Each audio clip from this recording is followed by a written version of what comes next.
네, 오늘은 그러므로 깨어 있어라라고 하는 주제의 말씀인데요. 우리가 지난주까지는 종말의 증상에 대해서 나누었습니다. 그런데 그 종말의 징조는 지난주까지로 마무리를 하겠습니다. 그 이유는 징조를 구별하는 것도 중요하죠. 그러나 우리가 더 중요한 것은 우리가 나누었습니다. 종말은 우리가 매일 살아가는 날이 종말입니다. 그러니까 매일이라고 하는 종말을 각자가 어떻게 살아가느냐라고 하는 것이 우리에게는 훨씬 더 소중하죠. 훨씬 더 여러분 중요합니다. 그래서 시대의 표적을 지나치게 집중하고 시대의 표적을 계산하는 것은 주님이 말씀하신 대로 사람의 미혹을 주의하라라고 하는 그 말씀의 범주 안에 있기 때문에 우리는 이 내용을 뛰어 넘어갑니다. 그래서 우리가 15절에서 35절까지 이게 2주 이상의 설교의 분량인데 넘어가는 이유입니다. 아마도 마태복음을 3년 넘게 해오면서 두 본문을 뛰어넘는 것은 아마 처음으로 본문을 뛰어넘는 것 같습니다. 자, 오늘 말씀의 결론으로 우리가 먼저 들어가면 재림의 날과 시간은 아무도 모른다. 주님이 심지어 천사들도 모르고 나도 모른다. 오직 아버지만 아신다. 이렇게 말씀하셨어요. 그러니까 철저히 비밀에 붙이셨고 그 부분은 감추어 놓았습니다. 이것은 하나님이 우리에게 그 날을 계시하는 것보다 알리시는 것보다 감추어 놓는 것이 우리의 영혼의 유익을 위하여 또 하나님의 나라의 구원을 위하여 훨씬 더 맞기 때문에 그 구원을 이루는 데 풍성하기 때문에 그렇습니다. 두 번째는 재림은 누구나 예측할 수 없는 시기에 임한다. 앞에서 나누었던 그 모든 징조들은 무엇과 깊이 연관해 있었냐면 예루살렘 성전의 파괴와 예루살렘의 몰락이라고 하는 것과 그 시대에 굉장히 긴밀하게 연결이 되어져 있어요. 그래서 성전 파괴의 경우 같은 경우는 주님이 굉장히 이렇게 1교시, 2교시, 3교시 이렇게 스케줄을 짜듯이 자세하게 그 증상과 징조에 대해서 주님이 설명을 해 주었습니다. 그러니까 미래의 일을 주님이 그렇게 밝히셨는데 정작 재림은 한마디도 얘기를 안 한다는 거예요. 그건 사실 안다는 거예요, 모른다는 거예요? 아는데 주님이 함구하시는 거죠. 그런데 그것과 이 재림의 차이는 뭐냐? 성전과 예루살렘의 파괴에 대해서는 주님이 징조를 보이셨지만 재림에 대해서는 전혀 예측할 수 없을 때에 그리스도가 오신다. 그래서 뭐라고 표현하냐면 도둑처럼 올 것이다. 이렇게 표현을 합니다. 그러므로 항상 준비하고 깨어 있으라. 이 본문에서 나오는 준비라고 하는 단어와 깨어 있으라고 하는 말은 같은 말입니다. 그래서 깨어 준비하고 있으라. 이것이 오늘 설교의 결론입니다. 그러면서 주님이 세 가지의 짧은 단막극 같은 사건을 연속해서 세 개를 딱 배열을 해놓고 그 다음부터는 25장까지 뭐냐면 단막극이 아니라 좀 긴 스토리, 좀 롱 스토리를 계속해서 충성된 종과 그 다음에 슬기로운 처녀, 소자의 정신 이런 것들을 더 화면을 확대해서 큰 영화로 화면으로 주님이 보이시는 거예요. 그래서 메인 그 영화를 보기 전에 앞에 짧게 주님이 보이는 것이 오늘 세 가지의 각기 다른 드라마를 주님이 우리에게 보이는데 첫째는 노아의 날, 노아의 사건이고 둘째는 일상 속에서 밤매러 가고 그 다음에 맷돌리를 돌리는 그 일 두 번째 마지막으로는 주님 말씀하신 대로 그야말로 도둑의 이야기를 주님이 동원하십니다. 요 각각의 사건은 짧지만 무엇을 담고 있을까요? 세 가지 유형의 사람의 모습을 군상을 주님이 담아 놓은 겁니다. 세 가지 사건이. 그래서 이 세 가지 사건에서의 공통점은 저마다의 이유와 처지는 있지만 대부분 실패합니다. 뭐에? 그리스도의 재림을 준비하는 데서 실패합니다. 어떤 부류만 그 재림을 준비를 한다. 그렇게 우리가 이해를 하면 되겠습니다. 첫 번째는 노아의 날이죠. 노아의 날은 성경에서 항상 어떤 재료로 동원되어지냐면 하나님의 심판, 하나님의 날을 전혀 예기치 못하고 준비하지 못한 자들의 삶의 유형을 대표합니다. 그러니까 우리가 기억하실 것은 이 지금 주님이 말씀하시는 것은 어떤 한 일개 개인이나 한 사람을 꼬집어서 하는 게 아니라고 하는 말씀이에요. 이 세상을 살아가는 다양한 삶의 군상과 유형과 스타일이 있는데 그런 군상을 주님이 말씀을 하는 겁니다. 그래서 초점은 첫 번째 사건부터 종말을 전혀 예측하지 못했다. 이 얘기를 주님이 던지는 거예요.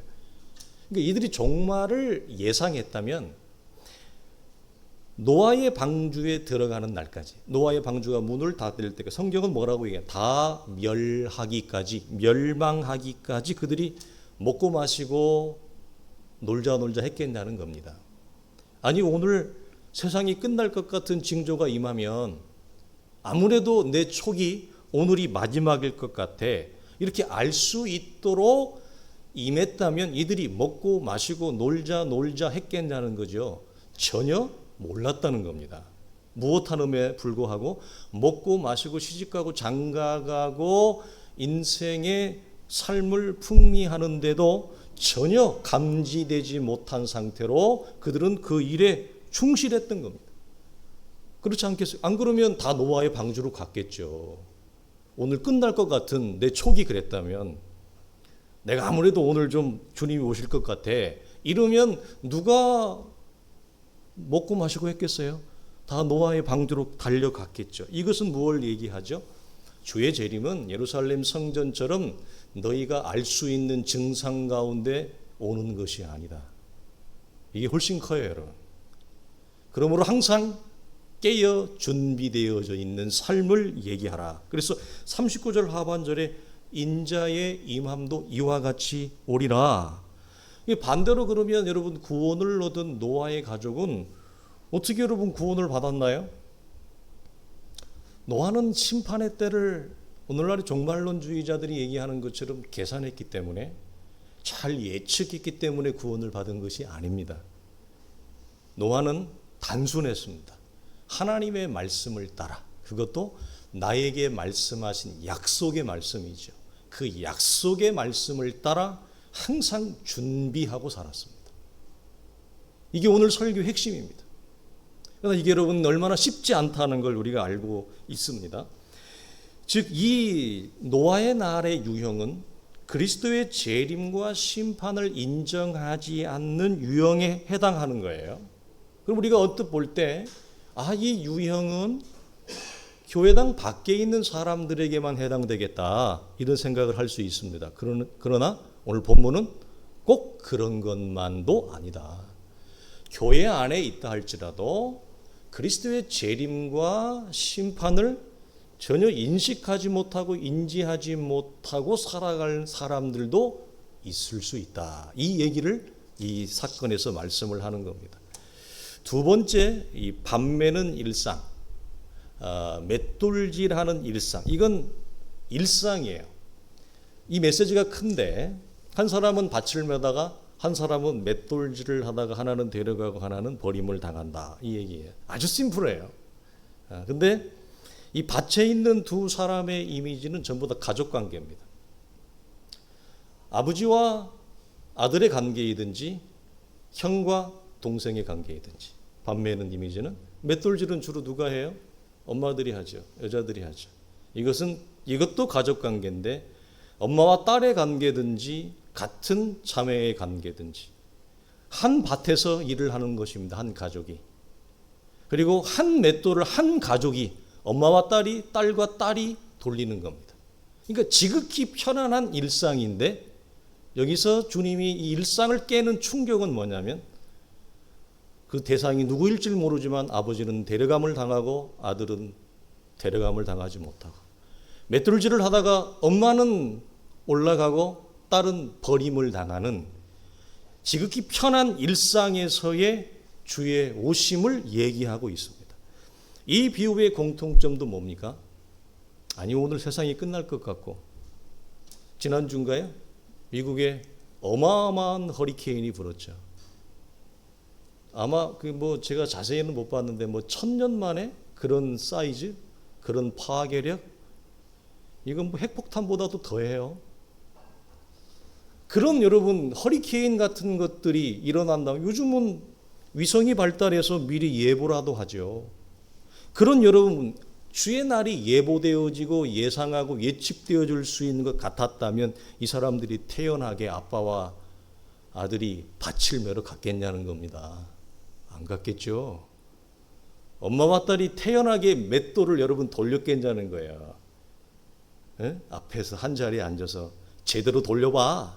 너 이렇게 힘이 없어. 콩을 제대로 집어넣어야지. 제대로 지금 안 짜서 나오잖아.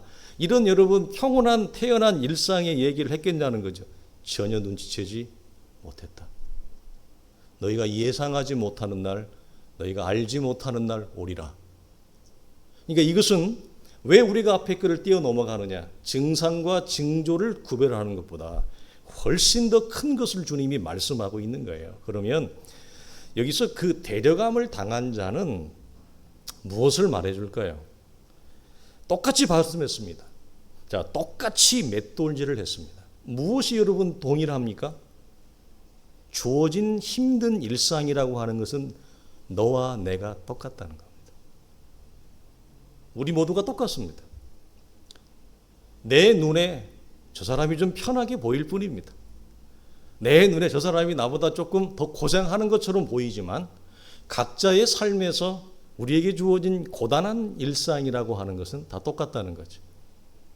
여기서 외외가 아니에요. 그런데 그 힘든 일상에서 어떤 사람은 준비된 삶으로 나아갔다. 이것이 오늘 동일한 현장, 동일한 일상, 동일한 생활에서 주는 주의 메시지입니다. 차이점은 뭐예요? 약속의 말씀과 함께 깨어 준비된 삶을 맷돌을 돌리는 속에서도 했다. 그게 어떻게 가능한가? 밭을 매는 동일한 곡괭이질을 하는 밭을 매는 이 상황에서도 왜 어떤 사람은 깨어 준비된 삶으로 밭을 맺는가? 근데 왜 옆에 있는 사람은 한 가족인데도 한 밭에서 일하는데도 그렇지 않은가? 성경이 이것을 우리에게 여러분 던지고 있는 겁니다. 여러분은 왜 그렇다고 보십니까? 무엇 때문에 그렇다고 보십니까? 사실 오늘 본문은 이것을 구체적으로 우리에게 제시하고 있지는 않습니다. 명확하게 답을 제시하고 있지는 않습니다. 그러나 우리가 이 말씀의 문맥과 흐름에서 볼 때 이것입니다. 한 사람은 일상을 살아냈고 한 사람은 일상에 빠져버린 겁니다. 일상이라고 하는 함정에 매몰된 것입니다. 하나님이 우리에게 매일매일 하루를 주시는 것은 일상을 살아가라고, 살아내라고 주시는 거지 일상 속에 함몰되고 빠지라고 주신 게 아닙니다. 우리는 이런 일상을 저마다의 질곡된 일상을 살기 이전에 우리는 그리스도 예수 안에서 이미 구원함을 받은 자들입니다. 우리의 어떤 행위나 성품이나 실력이나 우리의 악함과 선함의 조건을 주님이 보기 이전에 이미 그리스도 예수 안에서 우리는 구원을 받은 자들이에요. 그러나 구원을 받았다고 해서 저마다의 삶이 펼쳐지는 삶의 형국도 동일하냐? 그건 아니에요. 그런데 주님이 다시 오실 그가 재림의 날까지, 즉 무슨 말입니까? 창세전에 우리는 이미 구원함을 받았고 다시 오실 재림의 날까지 이 시간의 마디, 이 시간의 사이, 시간의 중간 속에서 하나님이 우리에게 허락하시는 것은 매일이라고 하는 시간과 일상이죠. 그 속에서 하나님이 우리로 하여금 무엇을 이끄시고 훈련하시고 배우게 하시느냐? 그 일상을 살아내면서 일상에 빠져서 허우적거리라고 하나님이 일상을 주신 것이 아니라 그 일상 속에서 하나님이 내가 너와 함께 이루어가는 하나님의 구원과 성령의 역사와 작품과 열매를 같이 만들어내라고 주신 겁니다. 그러니까 빠지면 그걸 못 만들어요. 일상을 살아내야 만드는 거예요. 이 차이입니다. 여기는 뭐 성품이 좋다 나쁘다, 뭐 실력이 많이 배웠다 조금 배웠다, 세상적인 조건이 뭐 좋다 나쁘다 이런 거 전혀 없죠. 성경이 함구한다고 하는 것입니다. 매몰되어지면 매몰의 특징은 눈과 귀를 멀게 합니다. 안 보입니다. 그래서 듣지 못합니다. 그리고 보지 못합니다. 매몰되면 말씀을 들어도 듣지 못합니다. 그리고 매몰되면 하나님이 내게 주신 일상에서 하나님을 보지 못합니다. 그리고 하나님의 소리, 하나님의 말씀도 듣지 못하죠. 그러면 수고의 열매, 이 땅을 살아가면서 수고하지 않는 자가 없잖아요. 우리는 저마다 인생에 쓴 수고의 열매를, 수고의 눈물을 여러분 맛봅니다. 그 수고의 열매라고 하는 것은 하나님이 나에게 주신 그리스도 예수 안에서 하나님이 나에게 목표하신 하나님의 형상과 하나님의 자녀의 열매라고 하는 것. 근데 수고는 했는데 그 열매를 못 보는 거예요. 왜? 매몰돼서, 함정에 빠져버려서, 보지 못하고 듣지 못하니까 고생은 하는데 고단한데 무엇은 보이지 않는다고요. 하나님이 나에게 지금 만드시려고 하는 하나님의 거룩한 작품, 그리스도의 형상에 이르는 그 거룩한 열매가 보이지 않는다. 이것이 한 맷돌을 돌리고 한 밭에서 일할 때 나오는 아픔입니다. 우리가 수요일 날도 잠깐 이 부분을 나눴는데, 삶이라고 하는 모순과 비극을 살아가는 것은 당신과 내가, 너와 내가 여러분 같습니다. 그러나 그 모순적인 일상과 비통한 일상이 나에게 말하는 소리를 듣느냐 듣지 못하느냐, 이것이 엄청난 차이를 만들어냅니다. 시편 19편의 기자가 이렇게 얘기해요. 참 아름다운 시거든요. 날은 날에게 말하고 밤은 밤에게 지식을 전하니 언어도 없고 말씀도 없고 들리는 소리도 없으나 그의 소리가 온 땅 이쪽에서 저쪽까지 통하고 그의 말씀이 세상 끝에 울려 퍼진다는 거예요. 하나님의 말씀이 세상 이쪽에서 저쪽까지 하나님의 말씀이 울려 퍼진다. 이것을 메시지 성경은 이렇게 얘기했습니다. 낮이 아침마다 수업을 열고 밤이 저녁마다 강연을 베푼다.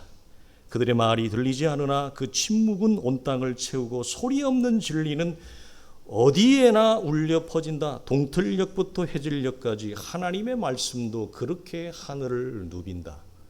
기가 막힌 말입니다. 여러분 묵상해 보십시오. 오늘 성경이 뭐라고 얘기합니까?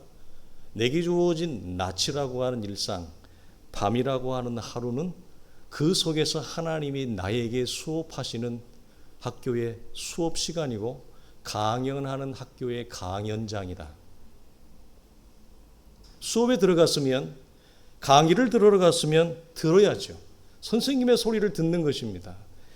그래서 하나님이 얼마나 바쁘신지 이쪽에서 저쪽까지 하루라고 하는 일상과 시간을 살아가는 모든 당신의 창조물들 속에 하나님이 수업하시느니라고, 보충 수업하시니라고, 보강하시니라고, 하나님이 얼마나 뛰어다니고 달려가시는지, 하나님이 바쁘다. 하나님은 그렇게 바쁘게 우리를 가르치신다. 그렇게 숨가쁘게 하나님은 우리에게 말씀하신다. 우리는 못 들어요. 왜 못 들어요? 하나님의 소리, 하나님의 수업이 없어서가 아니라 내게 주온 일상에서 빠지기 때문에, 일상에 함몰되어지기 때문에. 그러면 그 동일한 모순적인 일상, 비통한 일상을 살아가지만 고생은 하는데 하나님의 소리, 하나님의 말씀을 듣지 못하면 수고의 열매, 고생의 열매가 나에게 일어나지 않는다. 그래서 일상 안에서 그 소리를 듣는 자는 항상 준비되어 깨어 있는 자로 살게 되어 있습니다. 왜? 그 소리가 우리를 누구 앞에 세우기 때문에요. 하나님 앞에 세우니까. 그 소리가 나를 맷돌질을 하는 일상에서도 하나님 앞에 세웁니다. 밭을 매는 일상에서도 하나님 앞에 세우게 됩니다. 이것이 오늘 성경이 말하는 차이점입니다. 그러나 삶 자체에 매몰되면 그 소리를 듣지 못합니다. 마지막 그 세 번째 도둑의 이야기는요. 제일 이 사람은 그 영양가가 많아요. 어떤 차원에서 맞냐면 이 유형의 사람은 준비된 삶을 살기에 가장 복되고 유리한 자리를 이들은 차지하고 있습니다. 복을 받았습니다. 어떤 복을 받았느냐? 도둑이 온다는 정보를 이미 알고 있습니다. 그리스도의 재림이 있다고 하는 것을 이미 이들은 알고 있다는 겁니다. 배웠다는 겁니다. 누구를 통해 배웠는지 모르겠어요. 그런데 실패합니다.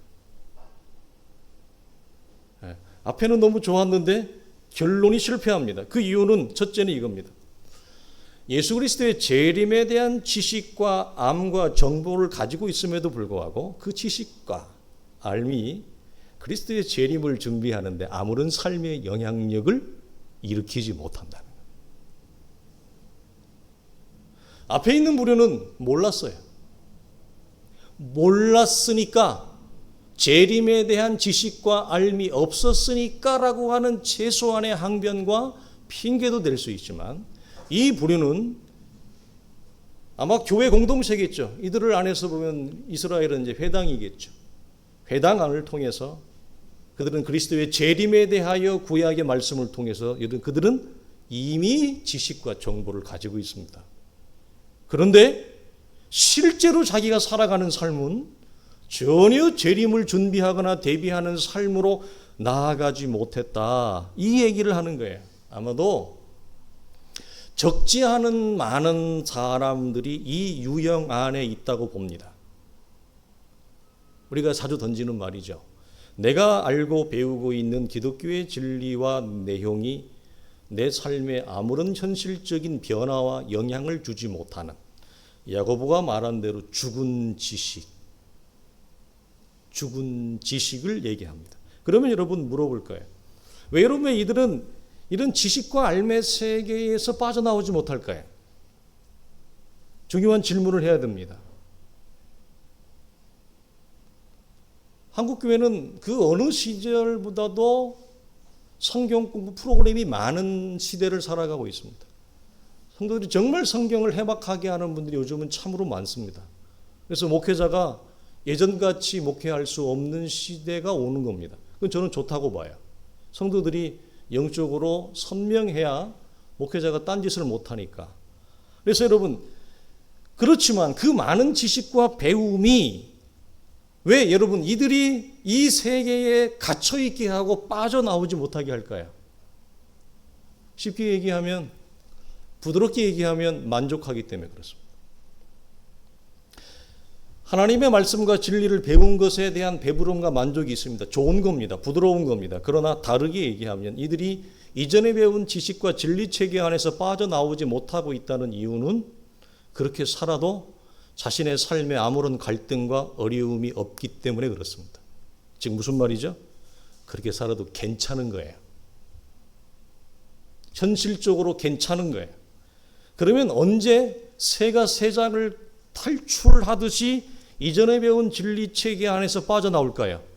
그것은 이전의 지식과 암과 신앙적 경험으로는 도저히 해결할 수 없는 현실적인 난관을 경험할 때입니다. 전혀 통하지 않는 난감하고 비극적인 일을 만날 때 그 지식을 깹니다. 아니, 깨야 자기가 삽니다. 깨야 탈출해야 숨을 쉬기 때문에 그렇습니다. 이때 많은 사람들이 혼란을 겪습니다. 이 뭐지? 이전에는 됐는데, 이전에는 통했는데, 이전에는 내가 통과를 했는데, 이전에는 이 정도 어려움과 난관과 자책과 실망에서도 내가 일어났는데, 이건 뭐지? 이제는 안 되는데? 기존에 배웠던, 내가 알고 그 안에서 만족하고 배불렀고 나름대로 행복한 신앙생활을 했던 하나님의 진리의 말씀 체계가 더 이상 통하지 않는 어떤 영적인 어두움과 침묵의 세계로 들어갑니다. 저는 이걸 처음 경험했던 게 군의장로교회 사역할 때였어요. 사역을 한 지 한 2, 3년쯤 되면서부터 침묵을 경험하는 거예요. 하나님의 말씀이 없어요. 원래 하나님과 저와의 관계는 그런 관계가 아니었습니다. 사이가 참 좋았습니다. 제가 조금만 신음하면 하나님은 저한테 와서 저를 보담아 주었고, 제가 조금만 까칠하게 하나님 앞에 덤비면 하나님이 해결해 주었습니다. 삶의 많은 부분을 하나님이 만졌습니다. 저는 시샘말로 무서운 게 없었습니다. 사람이 두렵거나 무섭지 않았습니다. 왜? 하나님이 늘 나와 함께 하시니까. 사람 따위가 이런 거였습니다. 그런데 어느 날부터인가 제가 기도의 시간이 줄어든 것도 아니고 하나님 앞에 간절함이 사그라든 것도 아닌데, 오히려 현실은 더 힘들어서, 현실은 더 벅차서 더 하나님 앞에 간절하게 구해야 되고 더 하나님 앞에 엎드려야 되는 상황임에도 불구하고, 그래서 기도하고 하나님 앞에 간구했지만 하나님이 이전과 다르게 저에게 반응하지 않는 거예요. 이전과 다르게 대답하지 않는 거예요. 도대체 이게 뭐지? 왜 그러지? 굉장히 당황스러웠습니다. 근데 이것을 속 시원하게 대답해 주는 사람이 없었습니다. 그때 여러분을 만났으면 우리 성도들이 저에게 대답을 해줬을 텐데 대답을 안 해주는 거예요.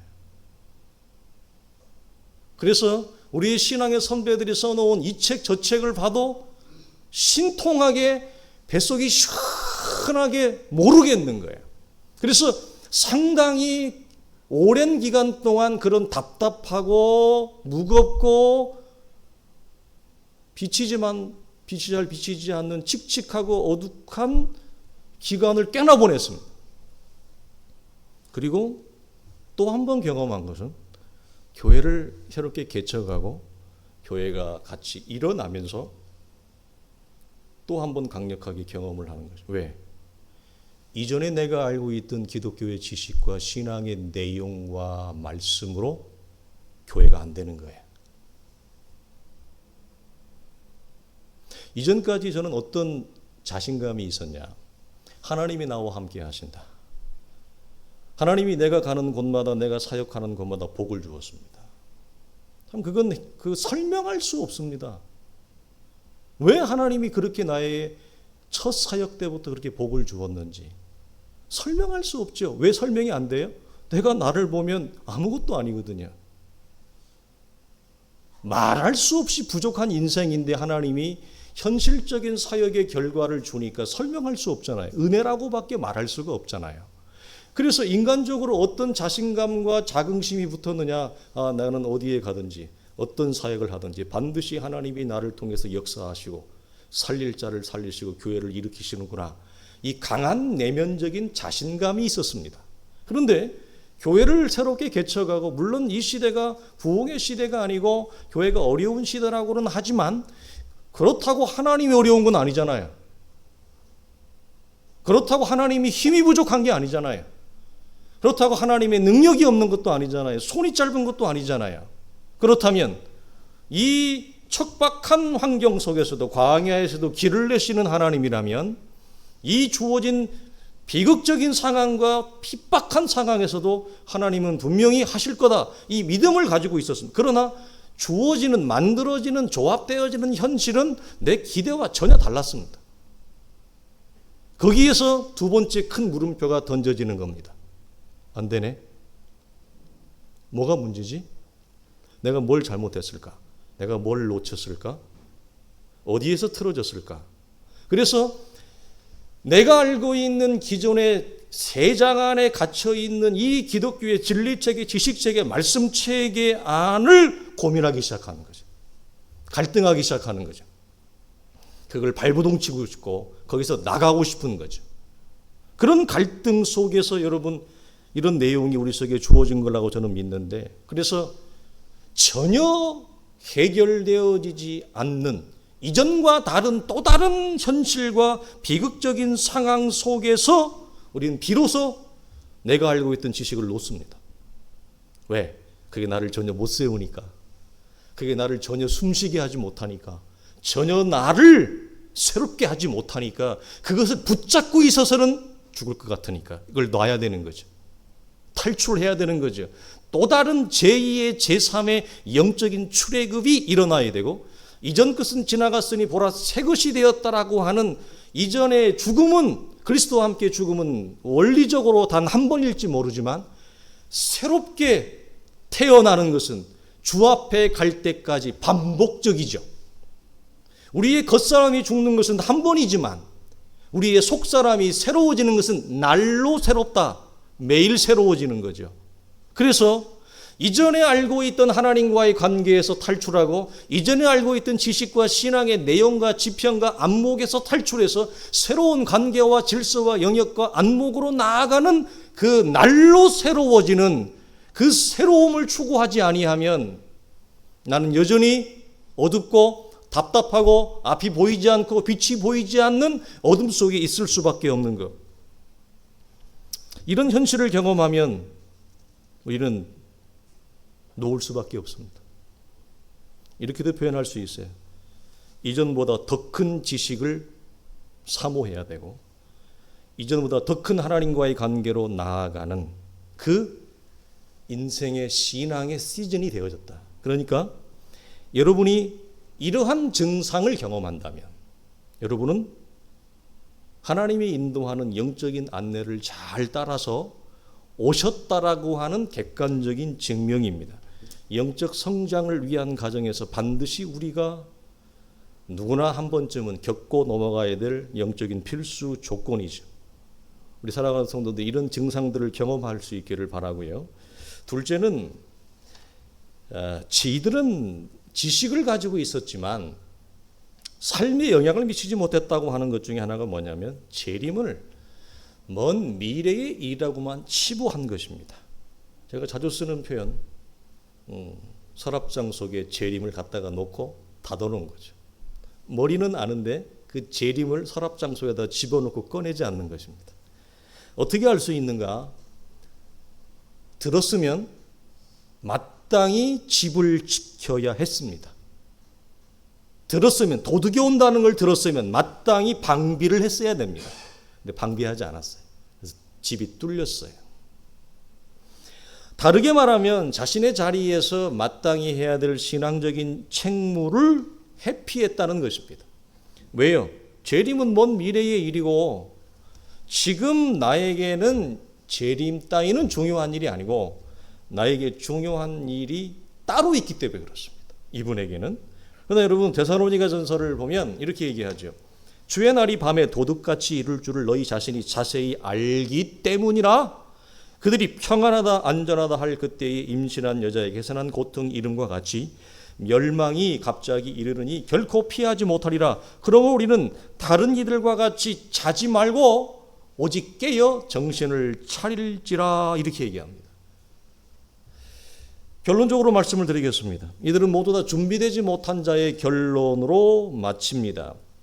그러면 왜 주님이 여러분이 짧은 한 본문 안에서 세 가지 각기 다른 얘기를 강조하시면서 반복해서 얘기할까요? 첫째는 이거죠. 그날에 그럴 사람들이 많다는 겁니다. 이런 유형에 해당되는 사람들이 많을 것이다. 그러니 둘째는 이거죠. 너희는 이런 일을 겪지 않도록 준비된 삶을 살라는 사랑의 당부의 말씀입니다. 우리를 사랑하시기 때문에.